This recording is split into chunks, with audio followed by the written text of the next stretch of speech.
You ask Tiger to solve. This deals with linear equations with one unknown.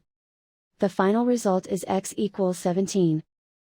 Let's solve it step by step. Simplify the expression. Expand the parentheses. Simplify the arithmetic. Expand the parentheses.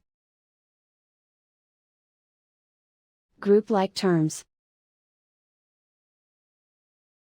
Simplify the arithmetic. Group all constants on the right side of the equation. Subtract 37 from both sides. Simplify the arithmetic.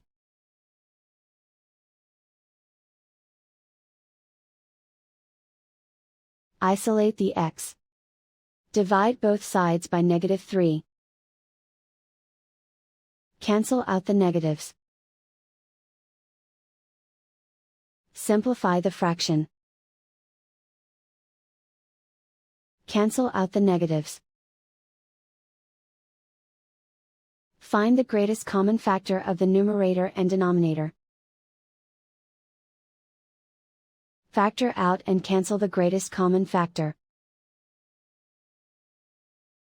And so the final result is x equals 17.